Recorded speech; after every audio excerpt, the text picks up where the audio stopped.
Ok, cette fois-ci on est sur la division de fractions dans cette partie. Toujours partie sur les fractions, hein, mais la division entre deux fractions. Donc la règle c'est que pour diviser une fraction par une seconde fraction, cela revient à multiplier la première par l'inverse de la seconde fraction. Alors ça peut vous paraître un peu abscon, un peu compliqué, mais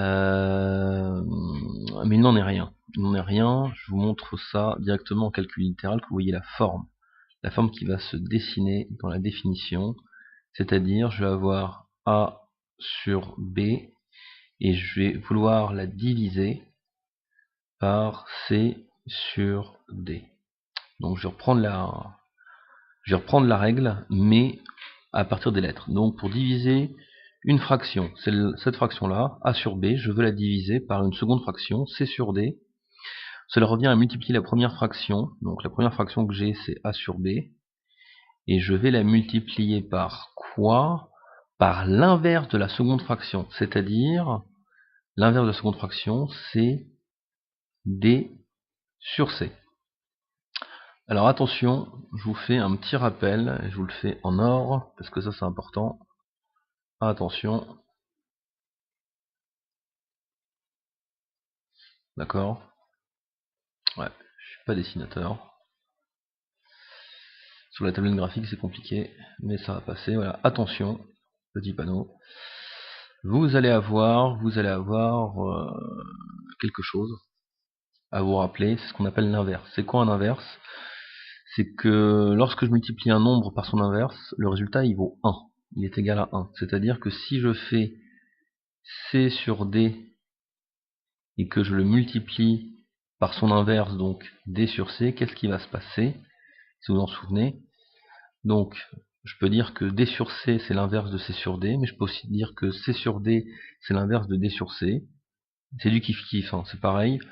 Donc ici ce qui se passe, c'est que si je fais ma multiplication, je vais avoir C fois D en haut, et C et D fois C en bas. Par contre, si imaginez C égale 2, D égale 3, donc là j'ai un 2 fois 3, ça me fait 6, et en bas j'ai un 3 fois 2, ça me fait 6. Donc au final ça c'est égal à 1. Donc ça c'est la notion d'inverse. Donc notion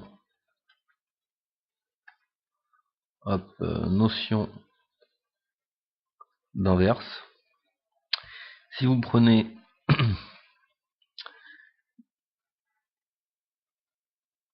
cette petite chose là en rappel, vous allez comprendre que mon résultat, la multiplication d'un nombre par son inverse doit être toujours égal à 1. Donc ça c'est une des règles fondamentales en algèbre et en arithmétique aussi. Donc voilà, donc c'était le premier exemple, la première définition, on a ça. Il y a aussi une chose, c'est que faut pas oublier qu'une division c'est aussi une barre de fraction, hein. C'est le principe d'une division.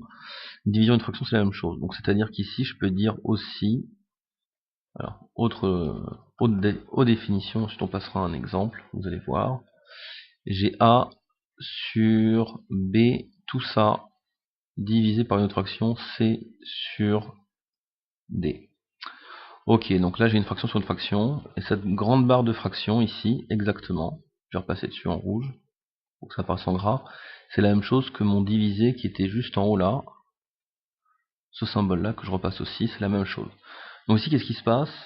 J'ai une fraction sur une fraction, ça peut se réécrire, et ça nous intéresse. C'est-à-dire, je vais utiliser les règles de fraction égale. Vous voyez, on recycle des choses qu'on a déjà vues. C'est-à-dire, j'ai mon A sur B, ça c'est mon nombre qui se trouve au numérateur, sur mon C sur D, mon nombre qui se trouve au dénominateur. Et je vais multiplier, je vais le faire en vert, tiens. Je vais essayer de détruire, vraiment de détruire les fractions qui se trouvent au numérateur, au dénominateur. C'est-à-dire, le A sur B, je ne veux pas le laisser comme ça. Comment je peux faire? Si je multiplie par B, tout simplement, je vais simplifier mes 2b. Mais tout ce que je fais en haut, je le fais en bas. Donc automatiquement, je multiplie par b en bas. Donc, je vais garder la même couleur, le vert, c'est-à-dire que ce b-là et ce b-là, au numérateur, vont se simplifier. Par contre, j'obtiens un b au dénominateur. Maintenant, si je poursuis la philosophie, le d qui se trouve ici, je veux le simplifier, je veux l'enlever. Alors qu'est-ce que je vais faire? Je vais multiplier par d en bas.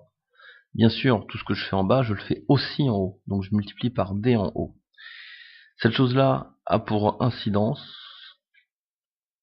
de simplifier ce dé-là avec ce dé-là.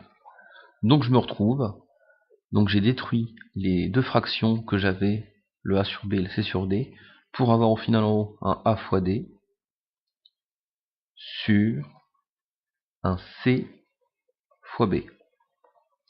Et ça c'est pas mal, parce qu'en fin de compte on se rend compte que le A fois D, C fois B, c'est ce qu'on a bien ici. Là j'ai bien A fois D et B fois C, ou C fois B, c'est pareil. Donc c'est la même chose. Que je l'écrive de la première façon, ici, ou de la deuxième façon, là, ma division me donnera le même résultat. Mais l'écriture n'est pas la même. Et là, je vous ai fait une petite démonstration rapide avec, en partant sur la philosophie des fractions égales, pouvoir simplifier et détruire vraiment ces deux fractions que j'avais au numérateur et au dénominateur. Maintenant, un petit exemple, même peut-être deux petits exemples, parce que je pense qu'on aura le time pour ça. Donc, exemple 1. Première chose, on va prendre un demi. Oups. On va prendre un demi. Tac. Voilà, c'est mieux. Divisé par 7 tiers. Donc 1 demi divisé par 7 tiers, si je suis ma règle, ça revient à multiplier par 3 septièmes. Donc mon 1 demi, je vais le multiplier par l'inverse de 7 tiers, c'est-à-dire 3 septièmes. Là, j'utilise les règles liées à la multiplication de fractions, numérateur entre eux, dénominateur entre eux, donc 1 fois 3 sur 2 fois 7. Là, le job il est quasi fini, ça me fait du 3 sur 14. Merci, au revoir. Voilà, bam, ça c'est fait. Maintenant, on va se faire un deuxième exemple, un peu plus lourd à gérer, mais ça va le faire. On va faire la fraction 5 quarts sur 3 septièmes. Ah non, j'ai toujours la même chose, non. 3 sixièmes, non. J'ai 3 sixièmes, tiens. Non, 3 sixièmes, c'est nul. 3 onzièmes. Voilà.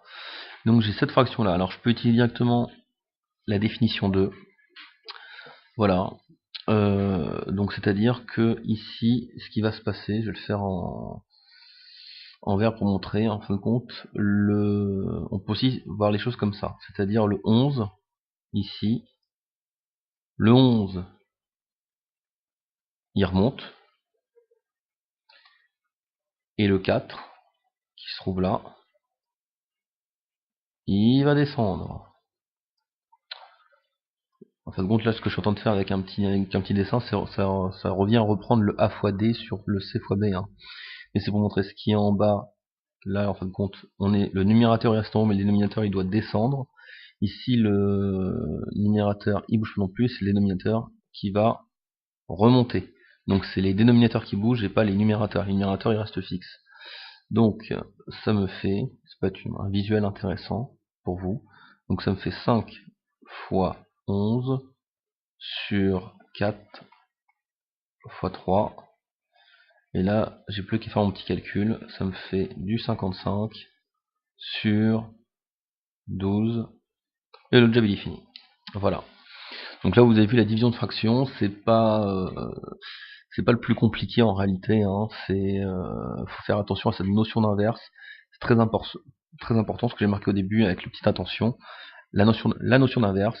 Je prends un nombre, je le multiplie par son inverse, et ce sera toujours égal à 1. Donc l'inverse de la fraction, par exemple, C sur D, c'est D sur C. 1 demi, ça sera 2 sur 1, donc 2. 1 quart, ça sera 4 sur 1, 4, et ainsi de suite. Vous pouvez en générer plein. Donc faites attention à ça. Diviser par une fraction, ça revient à multiplier par l'inverse de cette fraction. Voilà. Merci d'avoir suivi cette petite partie sur les divisions de fractions.